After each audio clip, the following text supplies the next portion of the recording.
kita bisa berkumpul sekali lagi walaupun dalam room meeting ini, insya Allah dalam rangka untuk menghadiri kajian rutin Sahih Bukhari bersama yang terhormat Bapak Dr. Elam Sumarna.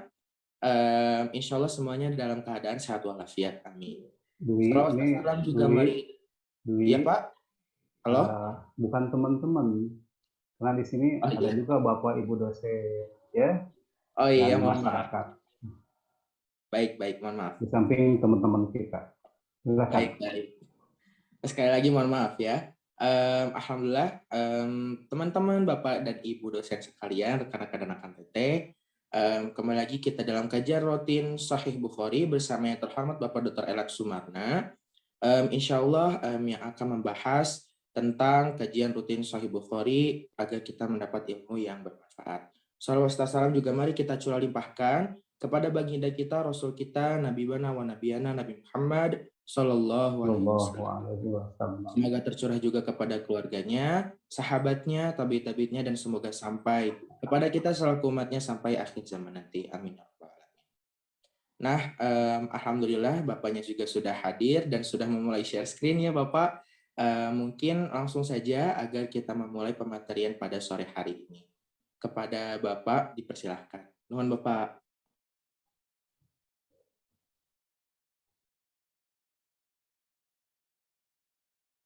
Ya, baik. Bismillahirrahmanirrahim. Assalamualaikum warahmatullahi wabarakatuh. Hamdan lillah allazi arsala rasulahu bil huda wa dinil haqq liyuzhirahu 'ala dini kulli wa kafa billahi syahida. Asyhadu an la ilaha illallah wahdahu la syarikalah wa asyhadu anna Muhammadan abduhu wa rasuluhu la nabiyya ba'da. Allahumma shalli wa sallim ala sayyidil mursalin Muhammadin wa ala alihi wa sahbihi ajma'in. Amma ba'd.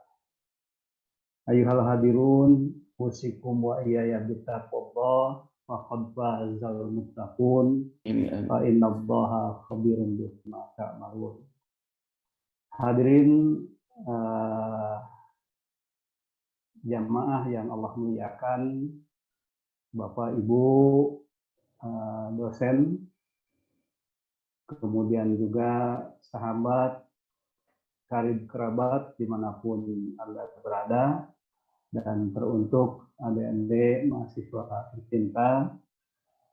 Alhamdulillah dengan izin Allah pada kesempatan ini kita bisa bersua kembali dalam azam kita bersama, yaitu melaksanakan kajian kitab Sahih Bukhari.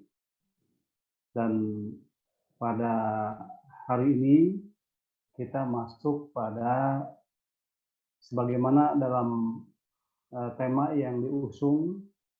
Dalam tema itu ringkasan dari judul yang Imam Bukhari tulis begitu. Nah, dalam tema itu apakah boleh kita berwudu dari bekas wudu orang lain begitu. Nah, adapun bab judul sesungguhnya sebagaimana dalam bab yang ditulis oleh Imam Bukhari. Nah, hadirin jamaah sekalian yang ada kitabnya, silakan dibuka kitab Sahih Bukhari jilid pertama, kemudian bab tentang wudu, hadis nomor jilid pertama kitabul wudu, kitab tentang wudu, bab tentang al-isti'mal fadli wudu'in nas. Jadi babnya tentang bab al-isti'mal fadli wudu'in nas. Nah, jadi bab tentang memakai atau menggunakan bekas air wudhu orang. Nah, begitu. Nah, ini jadi yang punya bukunya silahkan dibuka. Sahih Bukhari jilid pertama, kemudian kitabnya Kitabul Wudu, babnya tentang bab ini. Nah, hadisnya nomor 187. Begitu. Nah, hadirin sekalian, tetapi seandainya tidak ada kitab Sahih Bukhari-nya, karena mungkin agak mahal juga kalau kita beli, kan tidak bisa membeli satu jilid, harus beli empat jilidnya begitu. Dan insya Allah kalau Allah menghendaki kita akan menyelesaikan 4 jilid itu, walaupun mungkin bisa entah berapa tahun. Kita aja kajian Bukhari ini sudah memakan waktu 3 tahun. Tetapi dengan adanya Zoom ini dan kelak mungkin entah bagaimana kalau sudah offline, apakah langsung di TPUP atau masih pakai Zoom. Nah, karena kajian ini terus kalaupun untuk adik-adik mahasiswa, seandainya adik-adik sudah selesai di UPI atau di tempat lain, itu bisa tetap mengikuti untuk menyelesaikan bahasan Sahih Bukhari ini, karena ini tidak terbatas oleh adik-adik masih jadi mahasiswa tidaknya, begitu ya. Karena kita, apalagi demikian juga dengan Bapak dan Ibu sekalian dan sahabat karib sekalian. Nah, tetapi seandainya memang susah untuk mendapatkan kitabnya karena keterbatasan itu dan ini, hadirin sekalian bisa mendownloadnya. Mendownloadnya bisa dalam aplikasi, misal Maktabah Samilah, begitu. Tinggal di-download aja Maktabah Samilahnya, atau kita nulis di searching di internet kitab Sahih Bukhari PDF, begitu saja judulnya, Sahih Bukhari PDF, klik, nah bisa di-download, begitu. Nah, karena sekarang ini musim e-book, begitu, walaupun yang terbaik tetap kitab yang fisiknya. Nah, baik, hadirin rahimakumullah, itu bagi yang di hadapannya ada kitab. Nah, sementara bagi hadirin yang mencukupkan akan ini, akan materi yang ada, yang tertera di layar masing-masing, dan ingin mendapatkannya materi ini, bisa hadirin sekalian yang tergabung dalam grup kajian Sahih Bukhari, nanti ada panitia Teh Ildira nanti yang akan dan kawan-kawan yang akan memposting materi ini bagi mereka yang tergabung dalam grup. Nah, hadirin boleh bisa meminta gabung ke nomor kontak yang ada di flyer, di pamflet gitu, Kang Rizky ya, atau yang lainnya. Tetapi jika seandainya hadirin ingin mendapatkan, karena memang gabung dalam grup susah nyari nomor kontaknya, boleh juga meminta langsung ke saya sendiri, begitu, nanti dikirim, atau meminta langsung ke siapa aja yang kita kenal dari panitia ini, begitu. Baik, hadirin sekalian, silahkan dibuka atau disimak.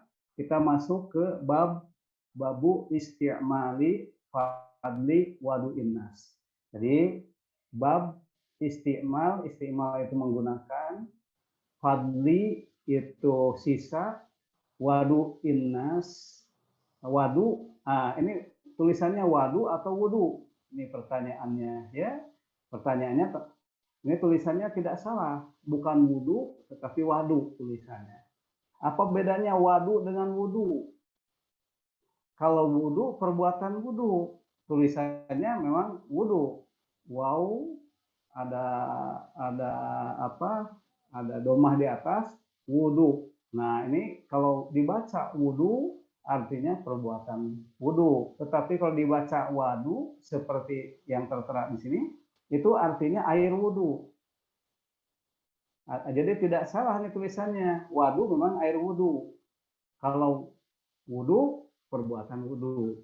Nah, jadi bab kita masuk kepada bab isti'mali fadli wadu'in nas. Jadi bab istimal menggunakan fadli sisa wadu'i air wudhu anasi orang. Jadi bab menggunakan sisa wudhu orang. Begitu. Kemudian Imam Bukhari mengutip perkataan Jarir bin Abdullah. Wa amaro dan memerintahkan siapa? Jarir bin Abdullah. Nah, Jarir bin Abdullah memerintahkan siapa? Ahlahu, memerintahkan keluarganya untuk yatawaddo'u, untuk mereka atau agar mereka berwudu bifadli, dengan berwudu dengan air bekas siwakihi, membasuh siwaknya. Nah ini Imam Bukhari kemudian mengutip sebuah asar itu hadis sahabat ya, hadis sahabat asar itu. Nah ya asar, kalau hadis sahabat namanya asar. Kalau hadis itu sendiri adalah perbuatan ucapan dan diamnya Rasulullah SAW. Tetapi kalau itu perbuatan sahabat dinamakan asar. Nah dalam hal ini Imam Bukhari mengutip perbuatan sahabat yaitu Jarir bin Abdullah. Wa amaro telah memerintahkan siapa? Jarir bin Abdullah. Memerintahkan siapa? Ahlahu, memerintahkan keluarganya supaya keluarganya itu an yatawaddo'u, mereka berwudu bifadli, dengan bekas, maksudnya bekas air siwakihi, membasuh siwaknya. Nah, membasuh siwaknya ini ya siwak, sikat gigi kalau bahasa kita sekarang. Nah, ini judulnya. Nah, coba kita lihat hadirin sekalian hadisnya. Nah, hadisnya ya. Baik, kita baca. Haddatsana telah menceritakan kepada kami. Nah, telah menceritakan kepada kami. Kami di sini siapa? Kami di sini adalah Imam Bukhari. Nah, kata Imam Bukhari, jadi Imam Bukhari itu kan penulis hadis. Sama dengan Imam Muslim, sama dengan Abu Daud, sama dengan An-Nasai, dan yang lainnya. Mereka itu para penulis hadis. Atau lebih tepatnya para penghimpun hadis. Yang mereka menuliskan hadis-hadis yang didapatnya dari gurunya masing-masing. Dalam hal ini, Imam Bukhari menuliskan hadis seperti yang kita hadapi ini. Nah, setelah beliau menuliskan hadis, sebelum sampai ke teks hadis, beliau mengatakan begini, haddatsana telah menceritakan kepada kami, kata Imam Bukhari. Siapa yang menceritakan kepada Imam Bukhari? Adam. Nah, jadi dengan demikian, Adam itu hadirin sekalian adalah gurunya Imam Bukhari. Gurunya Imam Bukhari. Nah, Imam Bukhari berguru kepada Adam meriwayatkan hadis kepada beliau. Dan Imam Bukhari menuliskannya. Nah, ternyata Adam pun ketika meriwayatkan hadis kepada Imam Bukhari, dia pun mempertanggungjawabkan apa yang diriwayatkan kepada muridnya, itu kepada Imam Bukhari. Sehingga dia berkata, di sini siapa? Adam. Nah, Adam berkata, apa kata beliau? Haddatsana telah menceritakan kepada kami. Nah, kami di sini siapa? Kami di sini Adam. Bukan Imam Bukhari lagi, tapi Adam. Karena yang jumpa dengan Adam adalah Syu'bah, gurunya. Nah, begitu.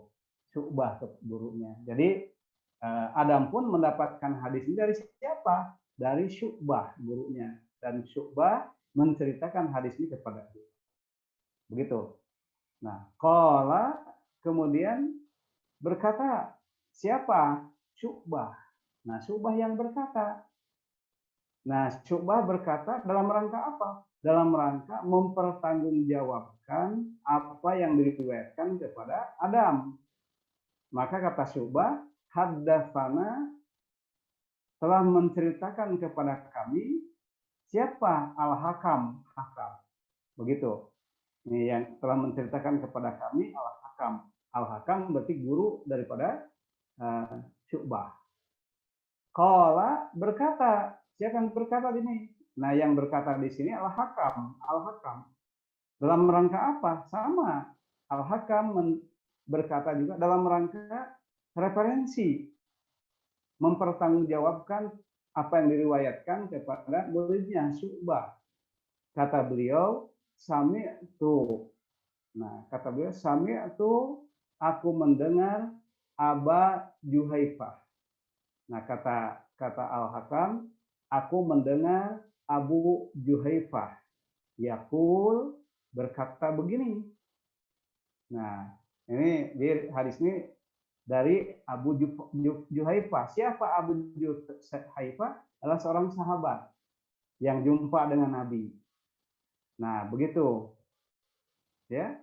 Nah, hadirin sekalian, nah bagi mereka yang baru bergabung, saya sampaikan perbedaan kajian hadis dengan kajian tafsir Al-Qur'an. Ya, kalau kajian hadis itu sebelum kita sampai kepada teks yang akan kita jelaskan, yang akan kita tafsirkan, sebelum kita sampai kepada teks hadis, kita dihadapkan dulu pada rawi dan sanad. Sementara kalau kajian Al-Qur'an, kita langsung mengkaji teksnya. Tidak ada rawi dan sanad dalam Al-Qur'an. Kenapa begitu?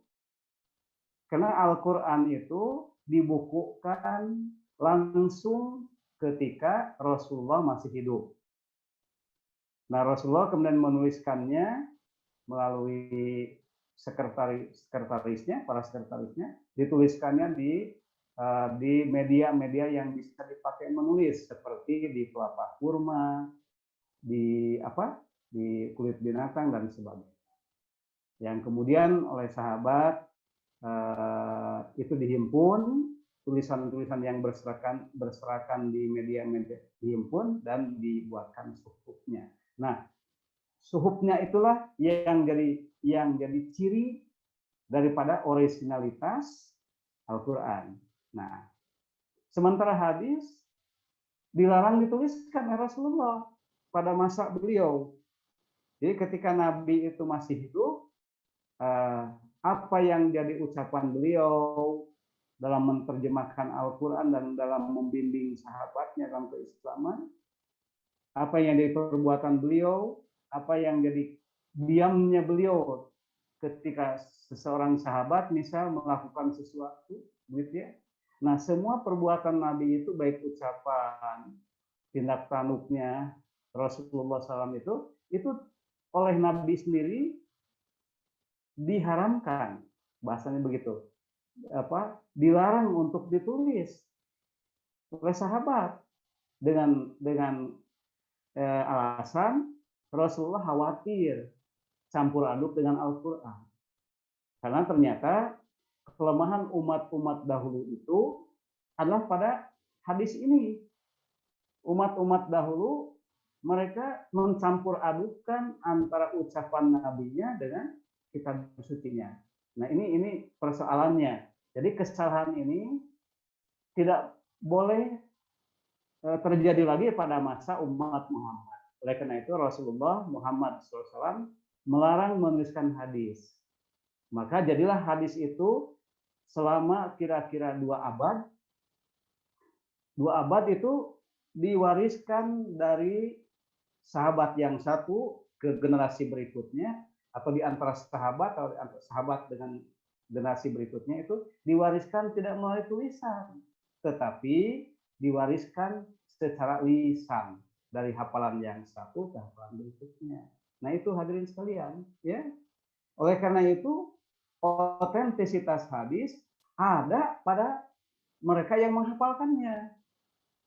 Kalau hadis itu didapat dari seorang tukang maksiat, maka gugurlah hadis itu otentisitasnya. Tidak sahih, dalam istilah hadis tidak sahih. Karena si penghafal hadis itu ternyata orang yang tidak jujur misal dan lain sebagainya. Tetapi kalau yang meriwayatkan secara turun temurun itu orang-orangnya orang yang bertakwa, orang yang cerdas, maka ini berdampak kepada sahih tidaknya sebuah hadis. Nah, oleh karena itu, hadirin sekalian, ketika kita akan belajar hadis, dihadapkanlah pada rawi dan sanad itu. Rawi dan sanad itu siapa? Mereka para penghafal hadis tadi, yang meriwayatkan hadis tadi. Nah, jadi kembali lagi, ini ada kita jumpai ini ada sanad, ada Adam, ada Syu'bah, ada Al-Hakam, kemudian ada Abu Juhaifah. Nah, ini mereka para penghafal hadis yang jadi sandaran Imam Bukhari. Ya. Nah, sandaran pertamanya siapa? Adam. Dan sandaran yang terakhir Abu Juhaifah. Atau istilahnya adalah sanad. Sandaran atau referensi. Nah, jadi kalau sandaran itu panahnya ke atas ya, dari Imam Bukhari ke atas, panahnya ke atas sampai sahabat, sampai Abu Juhaifah. Namun kalau kita bercerita riwayat itu dari sahabat, panahnya ke bawah sampai kepada Imam Bukhari atau Imam Muslim atau An-Nasai atau Abu Daud dan sebagainya. Nah, dalam hal ini rawi pertama yang meriwayatkan itu Abu Juhaifah. Dulu kalau sanadnya sanad terakhir, rawinya rawi pertama. Nah, rawi kedua adalah Al-Hakam. Sekaligus sanad rawi kedua atau sanad ke berapa dihitungnya dari bawah. Nah, kemudian rawi berikutnya Syu'bah, dan Syu'bah meriwayatkan kepada Adam, dan Adam meriwayatkan kepada Imam Bukhari.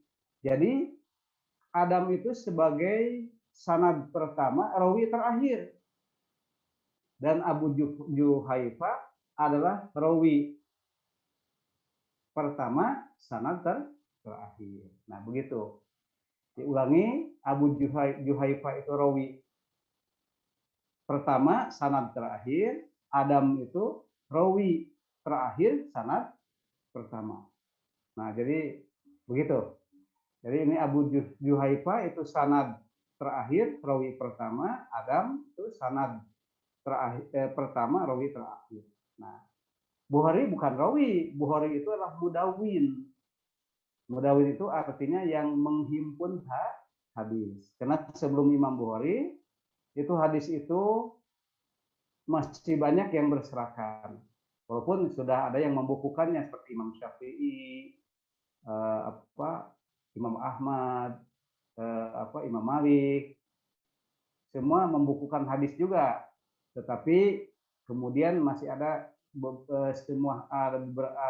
sekian ribu hadis, bahkan juta yang belum terhimpun, maka dihimpun oleh sebagian oleh Bukhari, sebagian oleh Imam Muslim, sebagian dihimpun oleh An-Nasai dan sebagainya. Nah, begitu hal sekalian ringkasnya sejarah hadis tadi. Nah, kembali kepada tema kita. Kata Abu Juhaifah, khoroja. Nah, kata Abu Juhaifah, sahabat tadi, khoroja telah keluar alaina kepada kami, maksudnya telah menemui kepada kami siapa?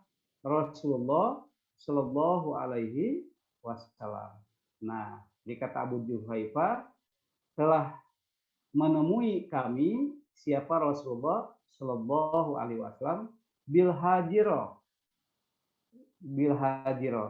Ya, Rasulullah SAW menemui kepada Abu Juhaifah bil hajiro pada saat hari yang terik, panas terik, begitu. Di dalam keadaan panas-panas, matahari menyengat, Rasulullah Shallallahu Alaihi Wasallam keluar dari rumahnya menemui sahabat tadi, menemui Abu Juhaifah. Kemudian Fautia diberikan kepada beliau, ya. Fautia diberikan kepada beliau. Diberikan apa Rasulullah? Biwaduin, sebuah diberikan air wudhu. Tentu yang diwadahi wadah, ya. Nah, diberikan kepada beliau air wudhu. Fatawaddoa, kemudian berwudulah Nabi. Nah, ya, di hari yang terik itu Rasulullah menemui Abu Juhaifah, dan oleh Abu Juhaifah Rasulullah diberikan air wudhu. Fatawaddoa, kemudian Nabi berwudhu, gitu. Nah, setelah Nabi berwudhu masih ada sisa nih, ada sisa air wudhu. Maka faja'ala an-nasu, kemudian faja'ala menjadikan an-nasu, orang-orang. Nah, jadi Nabi diberikan air wudhu, tidak banyak, air wudhunya hanya kira-kira sepenuh bejana kecil, ya, bejana kecil. Mungkin kalau dalam bahasa kita itu satu gayung air wudhu lah, satu gayung lah, ya, satu gayung air wudhu. Nah, tetapi masih bersisa air wudhu itu. Maka faja'alan nasu, orang-orang menjadikan ya khuduna, mereka mengambil min fadli dari sisa wadu'ihi, dari sisa air wudhunya. Nah, jadi masih bersisa air wudhunya, dan orang-orang, hadirin sekalian, itu berebut orang-orang berebut akan air sisa wudhu Nabi tadi, ya. Fayatamassahuhana, ya, fayatamasahuna, mereka mengusap-ngusap bihi, dengan air wudhu sisa Nabi tadi, begitu. Nah, jadi hadirin sekalian, yang diberikan kepada Nabi itu adalah sewadah air wudhu. Bukan gambarnya, bukan satu ember, ya, bukan satu ember, tapi satu wadah, kira-kira ukurannya satu gayung, kurang lebih lah.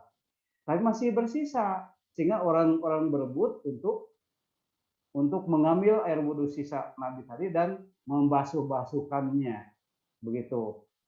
Nah, setelah Nabi berwudhu, fasollan Nabi, kemudian Nabi sholat, ya.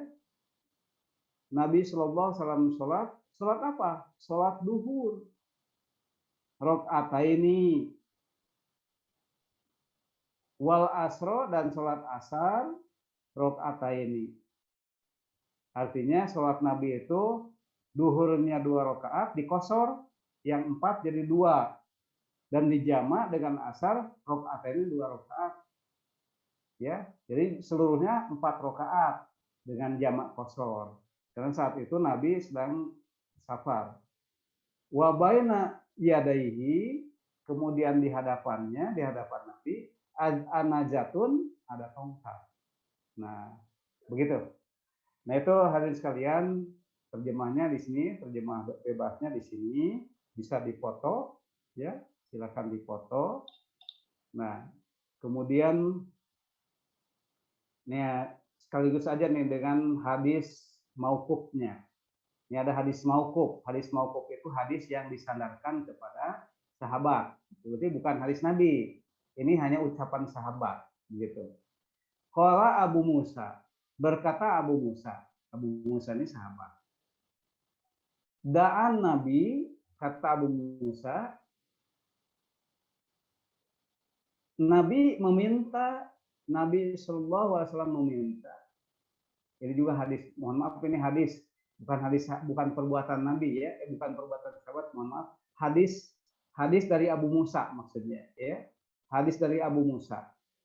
Riwayat Abu Musa. Kalau tadi riwayat siapa tadi? Riwayat Abu Juhaifah, sekarang riwayat Abu Musa. Da'an Nabi Shallallahu Alaihi Wasallam, Nabi meminta bikodahin, satu wadah, bukan satu ember. Ini kepada Ildira ada kesalahan, Bapak menerjemahkannya bukan ember, tapi wadah. Ya. Dikodahin satu wadah, fihi yang pada wadah itu maun ada air. Jadi Nabi sallallahu alaihi wasallam meminta satu wadah air, mungkin satu gayung air lah kira-kira begitu bahasanya, atau bahasa sekarang. Ya, nah, fagosala kemudian Nabi membasuh, mencuci dua tangannya, yadaihi, mencuci wajahnya, fihi pada bejana tadi. Nah, jadi tidak dibuang airnya, ya. Nah, air yang satu gayung itu, hadirin sekalian, kemudian Nabi menciduknya. Dia tidak diguyurkan, ya. Diciduk dari gayung tadi.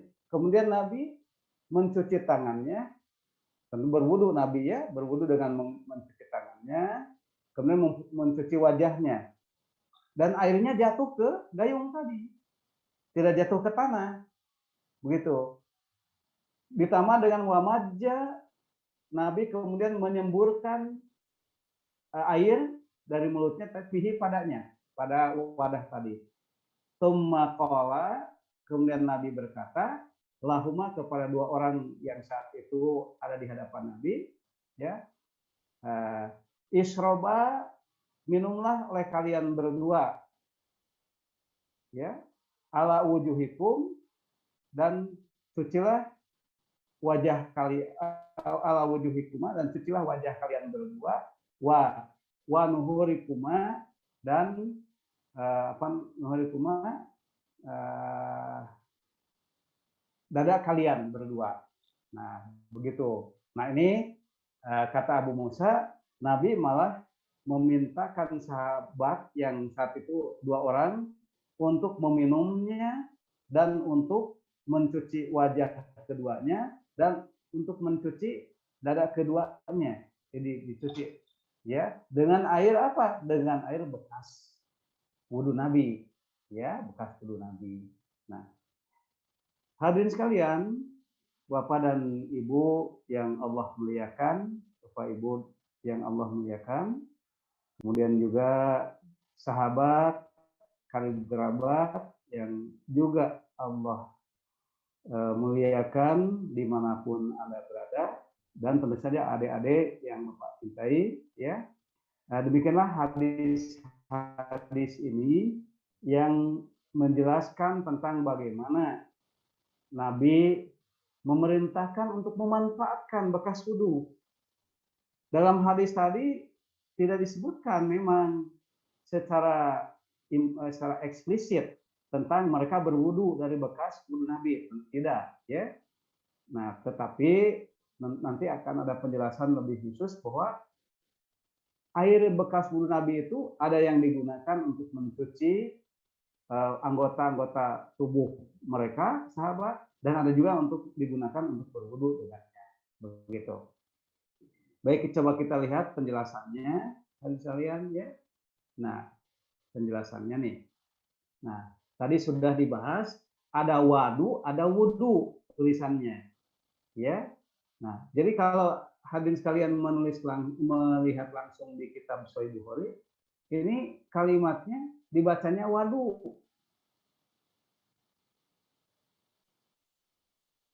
Kalau untung di Sahih Bukhari-nya itu tidak gundul ya, memang dituliskan wadu. Nih, apa ini salah cetak atau tidak? Bukan, tidak salah cetak, memang betul. Hanya istilahnya ada wadu, ada wudu. Kalau wadu itu artinya air wudu. Kalau ditulis wudu, ditulisnya wudu dengan doma, wawunya dengan doma, maka artinya perbuatan wudu. Begitu. Jadi tidak salah cetak, ya. Memang begitu keadaannya. Nah, jadi hadirin sekalian, arti air wadu adalah air yang dipakai untuk berwudu, sedangkan kata wudu artinya perbuatan wudu. Nah, begitu, ya. Nah, hanya persoalannya kalau gundul ya, kalau gundul dibacanya wadu atau wudu. Nah, itu tentu dikaitkan dengan konteks konteks daripada tulisan itu, ya.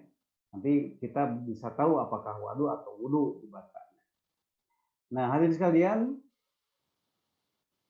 secara dohir hadis di atas membolehkan menggunakan air bekas wudu untuk kepentingan lain, gitu.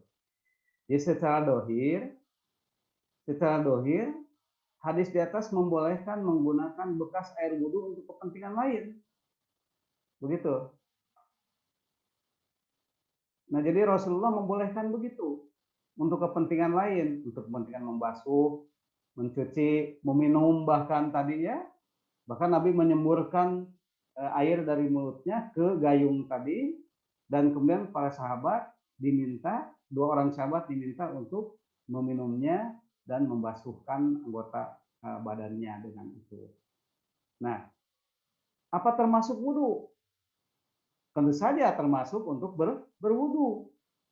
Termasuk untuk berwudu. Bukankah hadis tadi itu tidak eksplisit? Pertanyaannya, bukankah hadis tadi itu tidak eksplisit menyatakan bahwa sahabat itu menggunakan air wudu bekas Nabi untuk berwudu, tidak eksplisit. Memang dalam hadis Bukhari tidak eksplisit, tetapi air tadi, hadis yang seperti itu diulang oleh imam hadis yang lain, ya. Nanti ada bahasan khusus tentang itu. Nah, hanya persoalannya hadirin sekalian, bukankah air bekas Nabi itu sudah terkontaminasi oleh keringat Nabi, karena Nabi juga manusia, ya, apalagi semburan dari mulut Nabi, begitu ya, dan lain sebagainya. Bukankah sudah terkontaminasi? Khawatir ada penyakit dan lain sebagainya, begitu. Nah, hadirin sekalian, belum lagi konsep istiqmal tadi yang sering ditanyakan oleh para hadirin, salah satunya dari mahasiswa ya, yang bertanya, ini istiqmal kata, jadi tidak boleh digunakan. Nah, sekarang pemahaman seperti itu bisa kita renovasi. Ternyata memang tidak seperti itu, gitu ya. Nah, oleh karena itu para imam fikih, para madhab fikih itu memang mempersoalkan tentang istiqmal tadi, tentang air istiqmal, air bekas pakai tadi, ya. Apakah itu najis ataukah tidak? Nah, kita lihat misal dalam Subulus Salam, ya, dalam kitab Subulus Salam itu ada definisi tentang air yang ternajisi itu yang bagaimana. Nah, ya. Nah, kata para imam fikih, la yunajisu, nanti kita dapatkan hadisnya juga di kitab Subul Salam, ya, tidak ternajisi air yang ke dalamnya ada sesuatu, asal sesuatu tadi tidak menyebabkan air itu berubah warna dan bau. Nah, ya, tidak menyebabkan berubah warna dan bau. Karena itu boleh saja kita wudhu di sungai, karena airnya mengalir sepanjang airnya itu tidak berubah warna dan baunya, begitu. Nah, begitu, boleh saja wudhu kita di sana. Nah, jadi dengan demikian dari definisi tadi terjawab sudah, apa yang bekas wudhu Nabi itu memang tidak berubah warna dan baunya.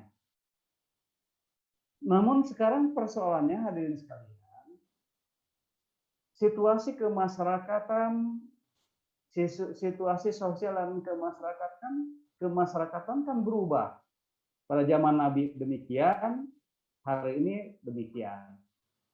Ya, begitu. Nah, jadi Sedangkan Nabi adalah seorang yang sehat, jasmani dan rohani. Walaupun di sana lagi kalau cerita pandemi, ya pada zaman Nabi juga ada pandemi, walaupun tentu pandemi itu tidak terjadi di komunitas Nabi, tapi terjadi di luar komunitas Nabi, yaitu penyakit sopak itu. Ya, penyakit sopak itu penyakit yang penyakit kulit, ya, penyakit kulit. Apa istilahnya itu? Ya, penyakit kulit, ya, yang kalau terkena penyakit itu wajah kita ini akan berubah begitu, ya, dan juga bisa menyebabkan kematian, ya, begitu. Penyakit apa namanya itu, ya, lupa, ya. Nah, sekarang dikaitkan dengan pandemi sekarang, yaitu pandemi sekarang COVID, begitu ya, COVID. Nah, bagaimana dengan bekas orang? Padahal sekarang lagi pandemi. Nah, itu seleksinya. Jadi kalau kita mau menggunakan wudhu orang, kita lihat orangnya sehat tidak? Ya, sehat tidak? Artinya tidak terkena COVID begitu. Apalagi semburannya, ya, itu kan ada air liur dan sebagainya. Dulu Nabi itu kalau meruqyah juga pakai air liur, begitu. Jadi Nabi meludahi luka seseorang, kemudian dibacakan beberapa ayat Al-Quran dan sembuh dengan ludah, gitu ya. Hari ini apa boleh dengan ludah meruqyah? Nah, itu persoalannya. Nabi tentu seorang yang sehat, jasmani dan rohani. Nabi tidak pernah meninggalkan bersiwak, bergosok gigi. Nah, kalau orang-orang hari ini kita tidak yakin apakah senantiasa terjaga nggak gosok giginya dan lain sebagainya. Itu juga persoalan yang harus diperhatikan. Apalagi zaman COVID sekarang ini. Nah, jadi dengan demikian harus selektif. Walaupun dalam rangka mencari berkah dari orang-orang yang soleh. Tentu yang masih hidup, ya, yang masih hidup. Nah, mereka sahabat itu berebut untuk menggunakan bekas wudhu Nabi karena ingin mendapatkan berkah dari bekas wudhu Nabi, ya. Kemudian ada juga yang meminum darah bekam Nabi juga ingin mendapatkan berkah, gitu ya. Nah, hari ini kita harus selektif. Kalau kita tahu orang yang akan dipakai wudhunya oleh kita, ya, apakah orangnya sehat? Kalau yakin orangnya sehat, bolehlah. Tetapi persoalannya kan pada zaman dulu begitu efektifnya penggunaan air sampai air wudhu pun, bekas air wudhu pun juga diminum, dijadikan minuman, ya, itu karena air terbatas. Karena air terbatas, sehingga Nabi dan para sahabatnya itu menggunakan air bekas wudhu saja begitu efektifnya. Begitu. Ini juga beberapa persoalan yang harus dipertimbangkan. Hari ini air kita melimpah, cukup, ya, melimpah. Berwudhu juga cukup melimpah. Nah, gitu. Nah, jadi dengan demikian meruqyah juga perhatikan juga. Nih di tempat lain ada BRC, ya, dia Bekam Ruqyah Center. Jadi jangan sembarangan, orang yang meruqyah jangan sembarangan. Kita yang diruqyah juga jangan sembarangan. Perhatikan, ya, situasi sosial dan kemasyarakatan yang berkembang hari ini, dan pada zaman Nabi itu juga menentukan akan apakah sunnah Nabi bisa dilakukan tidak, begitu. Tetapi pada intinya hukum pokoknya boleh menggunakan bekas wudhu orang lain, walaupun pada praktiknya harus selektif. Nah, yang ketiga, hadirin sekalian, asar Jarir bin Abdullah yang dikutip oleh Imam Bukhari yang meminta keluarganya untuk berwudhu dari bekas siwaknya. Ya, nah ini asar kan, asar itu perbuatan sahabat. Nah ini, nah yang ini, nah yang ini Rasulullah mengutip asar dari Jarir bin Abdullah, ya, bahwa beliau sahabat ini memerintahkan supaya keluarganya berwudu dari bekas siwaknya, begitu ya. Jadi siwaknya itu dicuci di sana, kemudian diperintahkan keluarganya berwudu dari sana. Tentu saja kembali kepada bahasan kita bahasan kita tadi, bahwa pada zaman Rasulullah SAW air itu begitu berharganya, ya, begitu berharganya. Dalam arti sedikit air itu, ya. Nah, tidak seperti hari ini di Saudi, ya. Hari ini sini ada sumber artesis dan lain sebagainya. Dulu itu berwudu itu sangat efektif karena penggunaan air begitu begitu efektif juga, begitu. Nah, memang tidak ada hadis yang secara eksplisit menceritakan bahwa para sahabat menggunakan air wudhu. Para sahabat menggunakan air wudhu, ya. Nah, tetapi asar Jarir bin Abdullah ini yang dia meminta keluarganya untuk berwudhu dari bekas siwaknya, itu ternyata dikuatkan oleh hadis Ad-Darqutni. Sayang, mungkin waktunya tidak akan cukup untuk membahas hadis ini. Tetapi menurut Imam Daruqutni itu ahli hadis, ya, mudawin juga, yang menurutnya hadis yang menceritakan tentang sahabat berwudu dari bekas wudu Nabi itu adalah hadis sahih. Nah, nanti akan kalau cukup waktunya atau nanti dalam kesempatan lain kita kutip hadisnya. Nah, yang keempat, hadis ini menceritakan bolehnya menjamak sholat dan mengkosornya, walaupun dalam keadaan sudah singgah, sudah sampai di tempat tujuan, begitu ya, atau singgah, ya. Jadi dan yang kelima, disunahkan secara muakkadah untuk membuat sutroh dalam sholat. Nah, coba kita lihat ya hadisnya. Nah, di sini hadisnya. Nah, coba lihat. Fasolah Nabi Sallallahu Alaihi Wasallam bersolat. Sholat apa? Sholat duhur rokaatain wal asro rokaatain. Sholat duhur 2 rakaat, sholat asar 2 rakaat. Berarti dijamak kosor, dijamak dan dikosor. Nah, saat itu Nabi sudah singgah di suatu tempat. Jadi sudah sampai di tujuan. Hanya ini singgah, ya. Sampai di tujuan 2 rakaat. Nah, itu dalil tentang bolehnya kita menjamak dan mengkosor sholat. Begitu. Walaupun sudah singgah di suatu tempat atau sudah sampai di tujuan, gitu ya. Selama dia masih berniat safar, tidak berniat mukim. Kalau sudah mukim, ya tentu tidak boleh jamak dan dikosor, ya. Nah, kalau masih safar niatnya walaupun sudah sampai ke tujuan, kalau memang sudah memenuhi syarat-syaratnya boleh dijamak dan dikosor. Nah, kemudian kalimat wa baina yadaihi anazah, itu maksudnya di hadapan Nabi itu ada tongkat. Nah, tongkat apa? Nah, ini anazah itu sutroh namanya. Sutroh itu pembatas. Memang Nabi selalu mengadakan pembatas ketika sholat.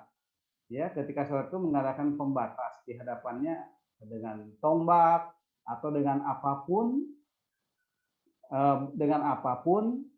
sehingga orang dalam area dia sholat itu tidak boleh lewat. Begitu. Nah, kalau di masjid-masjid kita yang sudah beda dengan masjid Nabi itu kan tanah, ya.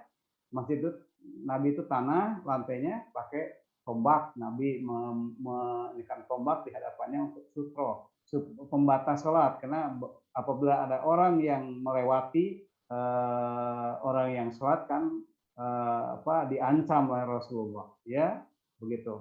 Nah, makanya pakai pembatas. Tetapi masjid kita beda dengan masjid zaman Nabi, seperti yang sering kita bahas. Masjid kita sudah berkarpet, sudah teduh, tidak pakai alasnya bersih, bukan tanah. Tidak mungkin kita meletakkan tobak, nah, gitu ya. Tidak mungkin kita untuk sutro. Tapi sutro di zaman kita di masjid-masjid itu ya sudah, itu apa namanya, garis-garis itu, ya garis-garis yang ada di sajadah itu, itulah sutro, begitu. Nah, jadi kita harus tahu kalau lewat orang sholat terus di luar garis, di luar garis ya. Kalau lewat orang sholat, jangan seperti kita di ini. Kalau Jumatan misal kita masih sholat, banyak orang itu lalu lalang di hadapan kita, itu nggak boleh, begitu. Nah, apalagi sudah kalau di luar itu nggak apa-apa, di luar garis itu nggak apa-apa, gitu. Nah, itu saja hadirin rahimakumullah bahasan kita hari ini. Baik, masih ada waktu mungkin 2 atau 3 pertanyaan. Silakan, Dwi. Baik Bapak, alhamdulillah teman-teman hadirin Bapak dan Ibu sekalian, materi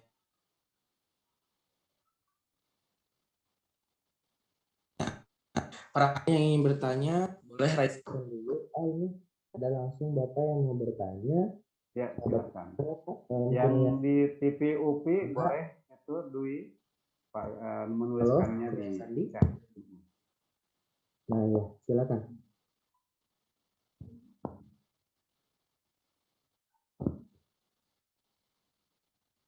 Masih di mute tentunya. Oh, kayaknya di chat kayaknya Pak. Silakan dibuka itunya, mikrofonnya, kurnia, atau di chat. Baik, di chat ada 6 di kolom chat. Tidak ini katanya Pak. Tidak kan namanya katanya. Ini bagaimana jika di daerah kita tidak ada air, sulit untuk mendapatkannya. Sedangkan di daerah sebelah atau di desa sebelah ada masjid yang memiliki air. Namun kita lebih memilih untuk bertayamum. Nah, itu bagaimana? Kemudian sampai sejauh mana gitu Pak, kita harus mencari air terlebih dahulu sebelum kita akhirnya memutuskan untuk bertayamum. Mungkin itu Pak pertanyaannya. Ya, jadi ada kira-kira 2 masjid ya yang berdekatan begitu ya. Nah, itu kira-kira begitu ya. Nah, di masjid kita airnya lagi rusak pompanya atau ledengnya tidak ngalir begitu ya. Kira-kira ya. Nah, sementara di masjid yang lain ada air kan gitu ya. Nah, tentu tidak boleh tayamum. Karena kan yang dimaksud tidak ada air itu tidak menemui air. Sementara mungkin di rumah ada air. Hanya di masjid aja yang tidak ada air karena rusak, tapi di rumah kita ada air kan? Nah, begitu ada air, tetap saja kita harus berwudu pakai air, gitu. Tidak boleh tayamum, gitu. Nah, di sini pengurus masjid harus pandai mengabarkan dari awal atau mencari solusi, ya. Kecuali mungkin mendadak, ya, kecuali mendadak, gitu. Mendadak airnya pompanya rusak, misal akhirnya diumumkan bagi mereka yang belum berwudu supaya mencari air atau berwudu di rumahnya masing-masing. Tetapi kalau itu kan sholat yang 5 waktu. Nah, tapi kalau sholat Jumatan, ya segera panitia untuk mengadakan air. Segera untuk mengadakan air. Misal mengumumkan ke warga sekitar untuk menyiapkan air, gitu ya. Nah, paling waktu Jumat mengulur sedikit. Waktu Jumat mengulur sedikit karena tidak ada air, begitu. Ya. Nah, jadi di sini kalau di masjid sementara di rumah ada itu mah masalah bukan kekeringan gitu maksudnya. Ini tidak ada air ini maksudnya kekeringan, begitu. Atau lagi di perjalanan. Nah, atau lagi di perjalanan boleh. Dibolehkannya kita tayamum itu tidak mendapatkan air dengan sebab kekeringan atau kita lagi di perjalanan. Lagi di perjalanan, kemudian tidak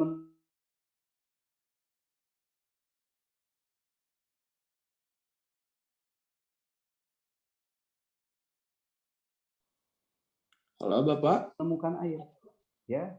Walaupun tidak tadi kekeringan, tapi terputus Pak. kondisi kita ini lagi safar, gitu.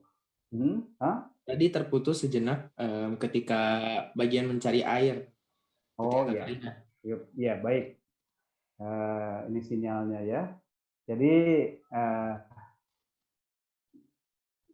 Jadi boleh bertayamum dengan diantaranya dua kondisi, kondisi kekeringan, ya, dan kondisi kita lagi safar, perjalanan.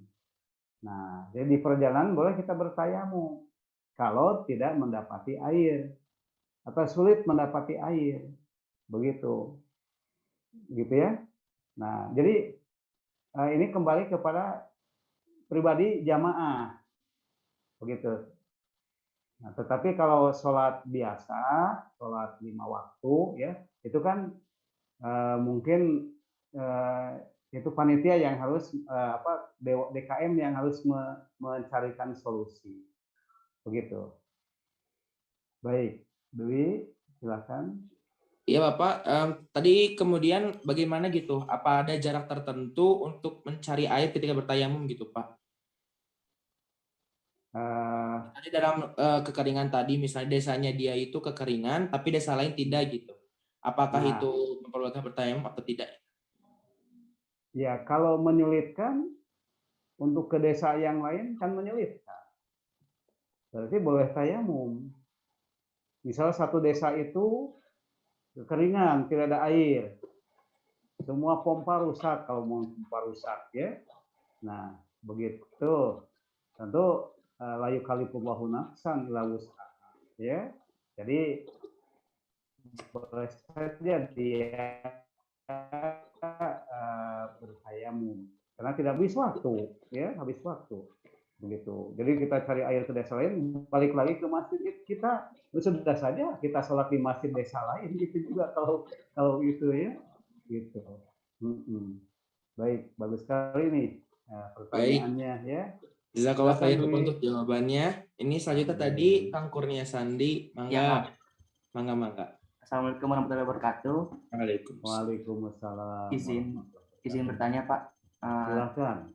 Tadi kan dijelaskan bahwa di peristiwa tersebut Nabi dan para sahabat itu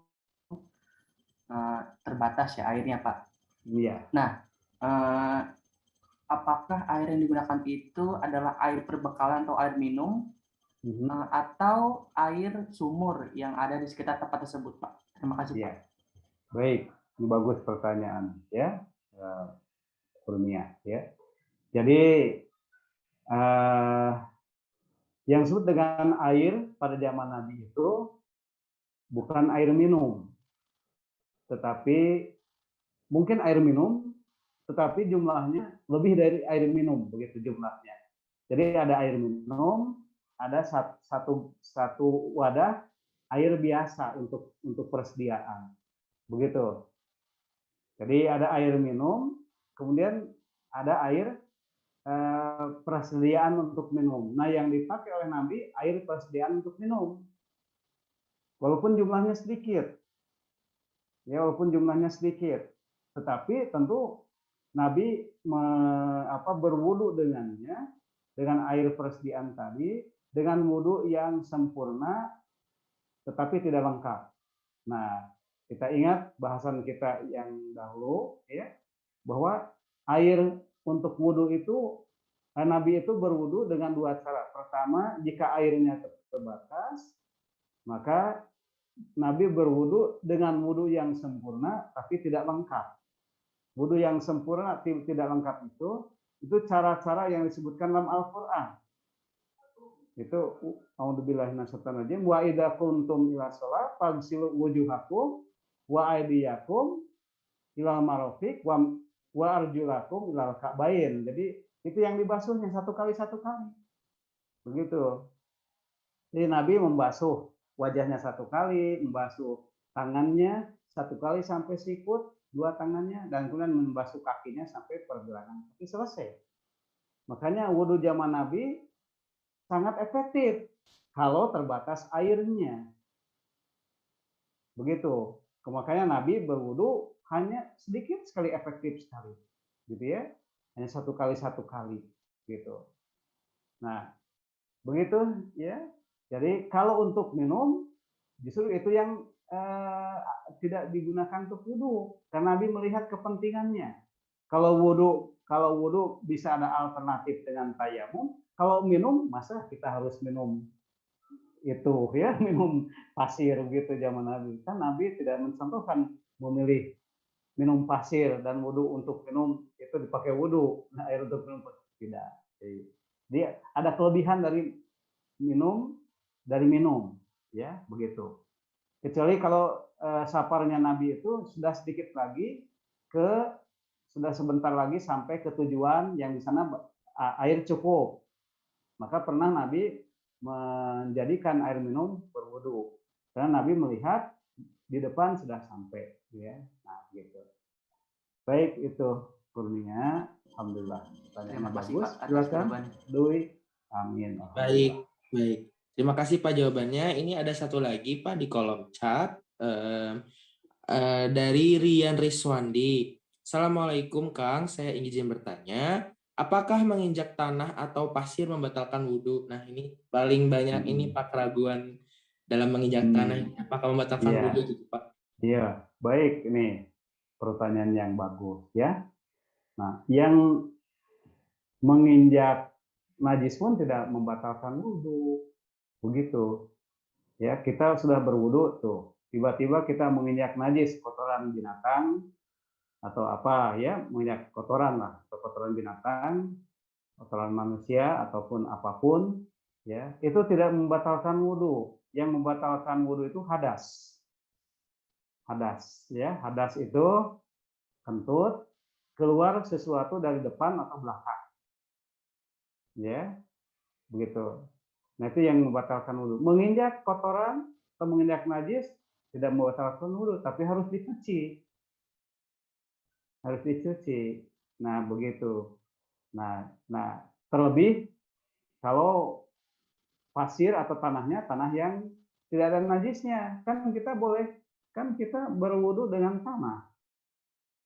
Nah, syarat tanahnya tanah apa? Syaratnya tanah yang tidak ada najisnya, bukan tanah di kandang domba begitu misalnya, gitu ya. Jadi tetap harus tanahnya harus bersyarat tanah yang bersih, yang tidak ada najisnya, gitu.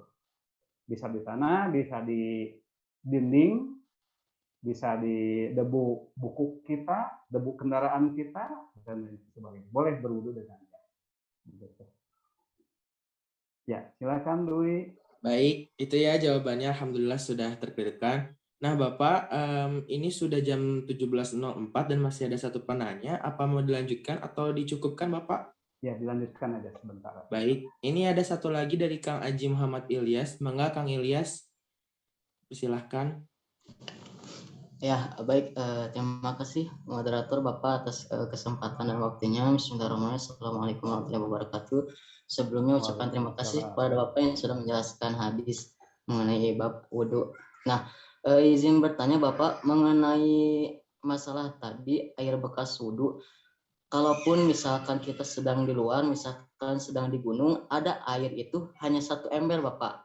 Nah, 1 ember itu apakah bisa digunakan, ada batasannya untuk berapa orang berwudu, ataupun kita lebih baik mengambil tayamum Bapak? Nah, seperti itu. Bisa dibilang kalau kita simpulkan antara kedudukannya itu lebih baik menggunakan air wudhu yang sudah dipakai misalkan 5 kali lebih, ataupun kita lebih baik bertayamum. Seperti itu Bapak. Terima kasih. Air minum ada nggak, Aji, untuk minum? Untuk kepentingan yang lebih urgen, minum, ada nggak? Ya, kalau air minum seperti tidak ada Bapak. Tidak ada, kecuali air itu? Nah. Ya, air 1 ember saja. Nah, Ya, kalau begitu, pertama, air itu sangat urgen untuk kepentingan minum. Boleh kita berwudu, itu alasannya. Yang kedua, boleh kita bertayamum. Yang kedua, karena kondisinya lagi safar nggak kondisinya?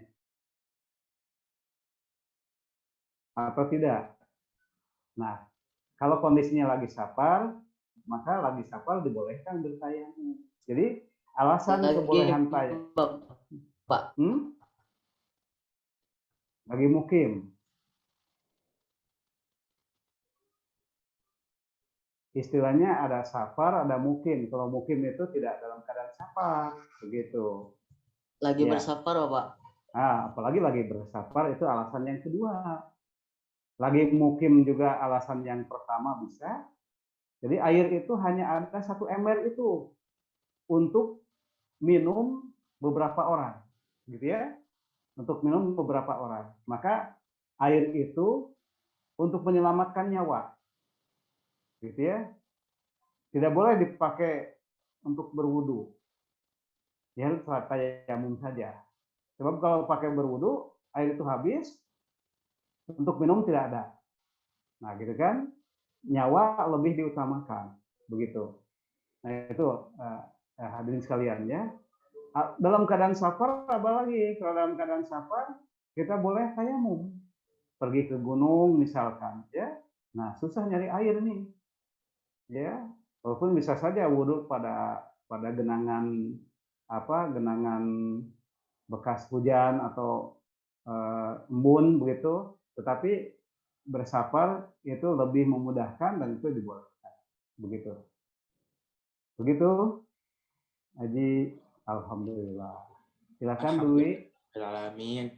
Ya itu tadi penjelasan dari Bapak ya Kang Haji, insya Allah sudah jelas. Mungkin karena sudah habis juga waktunya, kita tutup saja. Sebelumnya mungkin dari Bapak, kita berdoa dulu Pak, bersama-sama mohon doa, dan ada closing statement dari Bapak sebelumnya. Ya, baik. Hadirin rahimakumullah, alhamdulillah kita sudah menjelaskan bahasan tentang ini, tentang wudu. Masih banyak hadis-hadisnya. Silakan kalau ada yang akan bertanya, boleh di forum ini, boleh di luar forum ini. Jadi misal langsung chat, begitu ya, langsung chat, baik ke TV UPI ataupun ke Zoom ini. Nanti insya Allah dijawab. Atau kalau tidak terjawab, ini boleh di minggu depan juga bisa kita buka lagi masalahnya. Ya, kalau yang akan bertanya boleh, kalau mau langsung boleh di Zoom lagi minggu depan, insyaallah. Baik saja.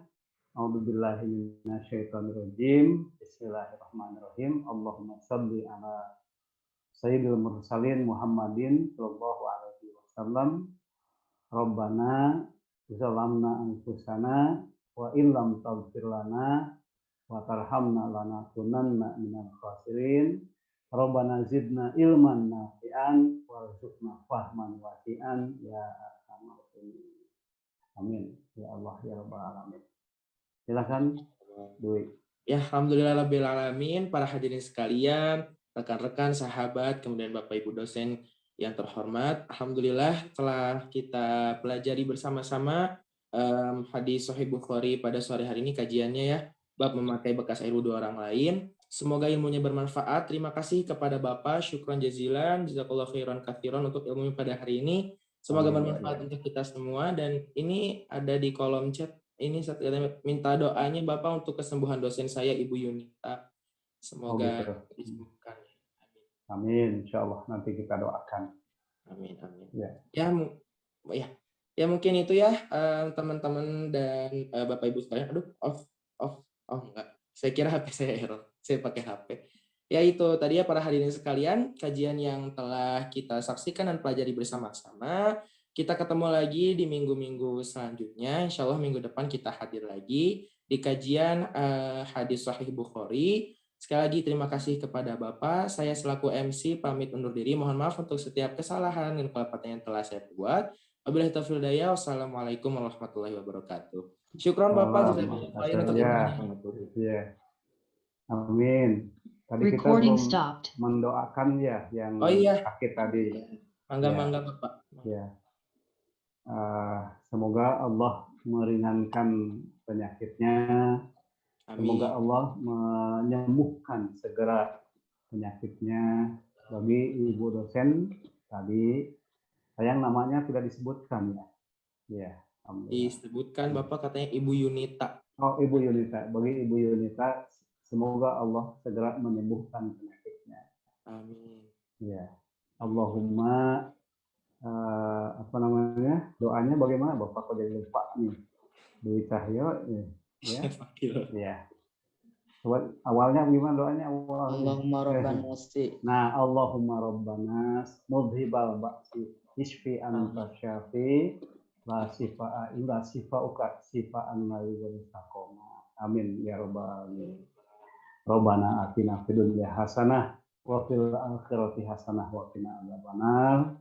Subhana rabbika rabbil izzati amma yasifun wa salamun alal mursalin walhamdulillahi rabbil alamin. Amin. Baik, terima kasih seluruhnya.